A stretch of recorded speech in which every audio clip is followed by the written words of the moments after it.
Oh man, this stuff is so good. Would you like to learn how to make some blueberry preserves right here at home with Miss Joan today? That's exactly what we're going to do. We're going to just take some blueberries and turn them into some of the best blueberry preserves you've ever tasted. It's easy. You just need 2 or 3 ingredients and a pot of boiling water and some jars, and you can make you some blueberry preserves. Our family loves this. I love to give them for gifts, and I'm going to show you right here today just how easy it is so you can make you some. Yum! This summer, one of my neighbors has got wonderful blueberry bushes, and he gave me some. And I made this blueberry preserves. In fact, I made 14 of these jars, and we're down to our last jar. So my family's saying, we need some more preserves. Well, luckily, what I didn't use from my neighbor, I froze them. And so that's what I'm going to do today is take out my frozen blueberries and make us some more blueberry preserves. Now, I won't tell you the first thing you need, okay? You need a shirt that's like, this shirt is clean, but I'm sure you can see all the spots and everything on it because I am going to get blueberry juice purple everywhere, okay? Everywhere. So the first thing you need to do is get you some old clothes on, okay? The first thing that I do is I measure out 8 cups of my blueberries, and that's not counting any juice that flows out, but this is 8 cups of blueberries right here in this bowl. And because I want them to be preserves, a preserve is like half mashed fruit and kind of half whole fruit. So since this is all whole fruit right here, I'm going to mash this with this. A potato masher works very good. Now see right there, you can tell I'm already making juice just by, see it, mashing these. I'm just going to mash them up some, and some of them will mash a little bit more in the cooking process.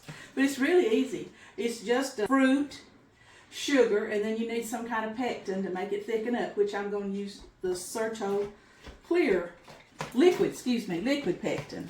All right, here's my 8 cups of fruit mashed up.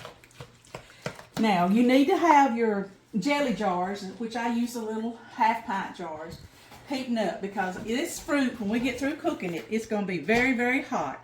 And we need some very, very hot jars. If we don't, we're going to crack our jars and lose our product, okay? Hot jars, hot lids, hot seals, everything, okay? But right now, all we got is 8 cups of fruit.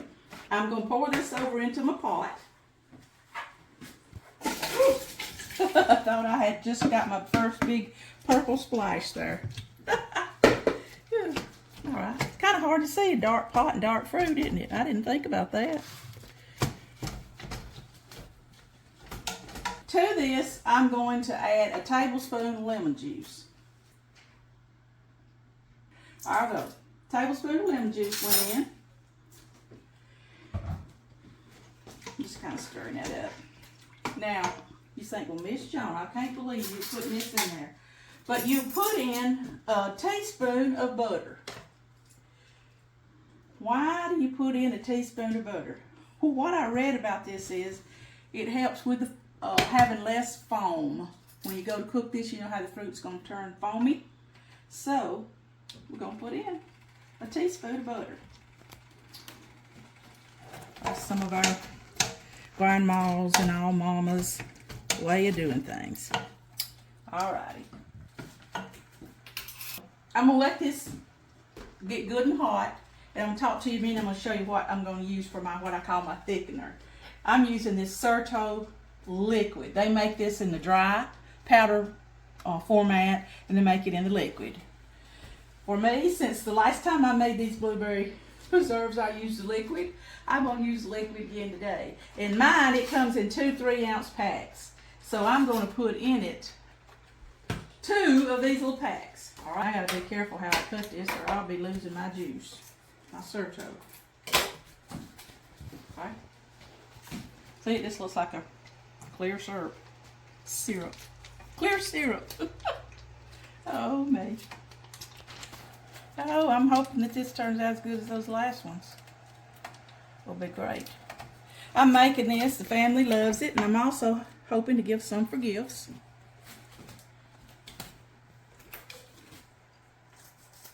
Here's my second pack, which was 3 ounces and 3 ounces, so I'm putting in 6 ounces. All I got to do now is let this come to what's called a rolling boil. Your water's just bubbling really good. And when it does that, I'm going to add the sugar. Now, Mother would always say, if you got 8 cups of fruit, you need 8 cups of sugar. Well, that's what I'm doing here in these blueberries. When I get this into a rolling boil, I'm going to add 8 cups of sugar to it. So you see, if you'll watch this video to the end, you'll see how easy it is. You don't need a pressure canner to make your jellies and jams. I'm just going to do what they call water bath candy. I'm going to put it in a pot of water and cover it up about 1 inch above. Let it boil 10 minutes after it starts boiling, and they'll be done. So it's a whole lot easier than you ever dreamed that it was. You can make it out of any kind of fruit that you got. The same recipe. Strawberries, peaches. That'd be good too, wouldn't it? All right, we're waiting on our rolling boil. Okay, folks, now we got our rolling boil. If I can get some of this, see it? Just bubbling all in there. That's what a rolling boil means. Now it's time for us to add 8 cups of sugar. Why are we adding 8 cups of sugar? Well, we've got 8 cups of fruit, remember? Here we go. 3. I feel like I need to stir that. You see that now, all we've done is put blueberries in there. 4, 5, 6, 7, and number 8. All right.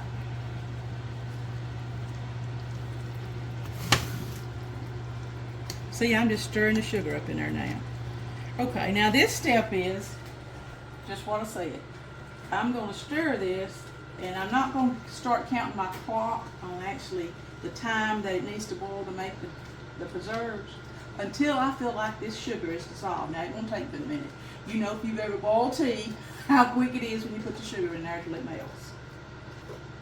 So you don't have to have blueberries or fruit right out of the garden, frozen like I did. You can buy it at the grocery store if you catch it on sale.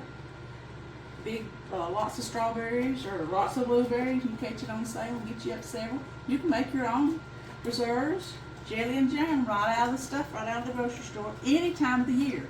You know, just think about making jams and jellies, you know, when the fruit's bearing and all. That's not true. Freeze it and then make it later on in the year when you get more time. That's what I'm doing. All right, let me turn the stove back up. I believe my sugar is good and dissolved. I'm going to stir it with a spoon and you can see. See, we don't see any of the white sugar in there. It's all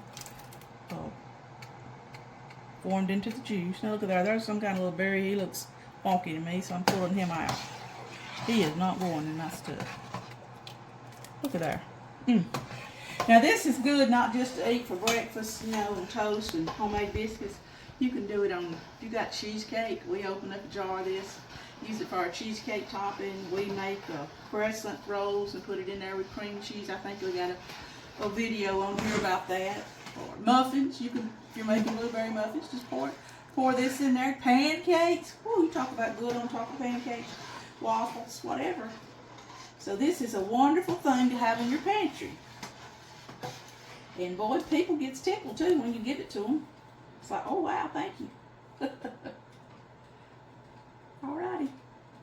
I'm going to let this now come back to another good boil. I'm going to set my clock for 3 minutes, okay? So right now we've added our sugar. When it comes to a good boil, I'm going to start watching the clock and I'll get back to you at the end of the 3 minutes.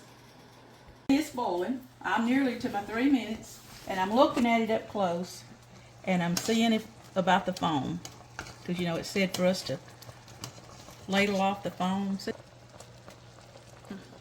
And I'm ladling that part off. But the butter, see, it helps with, or you just be covered up with foam up here. But the butter helps. I don't have much foam at all to ladle off. Phew. Well, there's my first big mess right there. Preacher ain't in here, and I'm glad because, bless him, he's so clean. He be wiping this purple stuff up every few minutes. Are we at 3 minutes? Okay. All right. So what we do now is I took out one of my really hot jars, and it's down to the time for us to put the fruit in the jars. Now, wasn't that hard? All right. I'm going to ladle it up, and I'm going to ladle it up till I got 1/4 of an inch from the top. Usually most everything that you do, I say stop it in 1/2 inch. This mark, but we're going to go up to 1/4.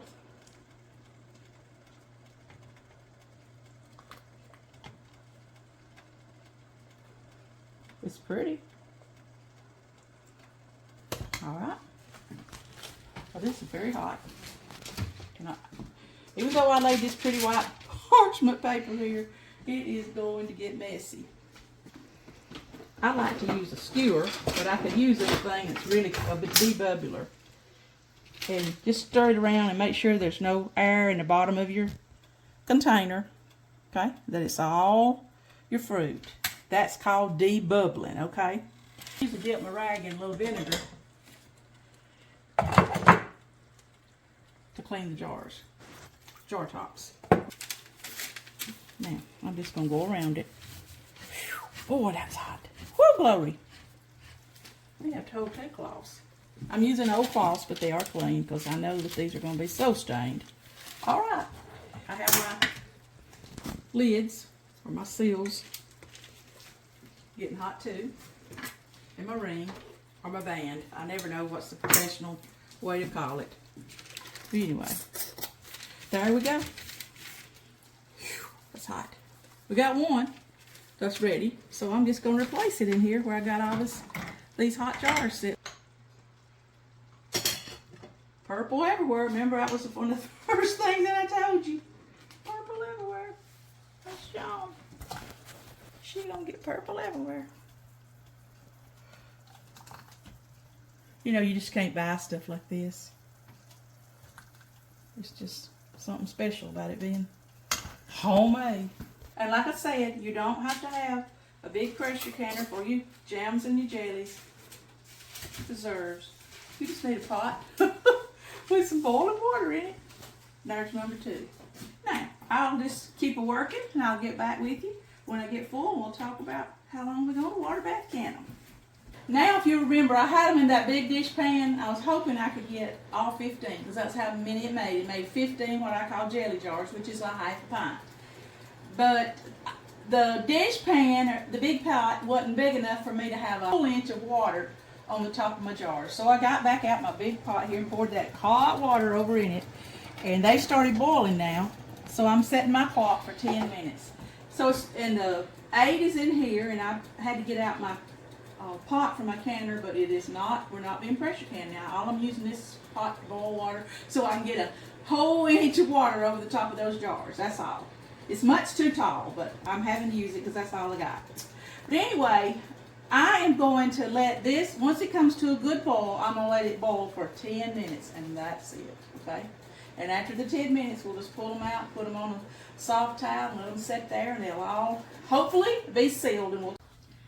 Okay, here we go. I'm pulling my preserves out of the hot water that's been boiling for 10 minutes. Remember, it made 15 jelly jars. Don't they look pretty? That's it. Did y'all see how easy that was? We put them in the hot boiling water with 1 inch of water above the jar. And here they are. And I'm just going to let them sit here. And a lot of them's already popping. That lets me know that they're sealing up. See? But I got to do Mama's trick. She would cover everything she can with a towel. So how they'll spend the rest of the day is right here. Just let them kind of cool down slowly. Just because that's what she did. And I don't know what else to do but what she did. But anyway, I have enjoyed making blueberry preserves with y'all today. And then I would appreciate it if you would like my videos, if you enjoy this type of stuff, and comment and ask me questions and tell me how you make your preserves, because I want to learn too, okay? And then if you would subscribe to my channel, I'd surely appreciate it. I know it always sounds like a commercial at the end, don't it? But I really do appreciate all those that have subscribed and been sharing my videos. And I'm enjoying talking to some of you back and forth through YouTube and making new friends. And I appreciate y'all so much right here from At Home with Miss Joan.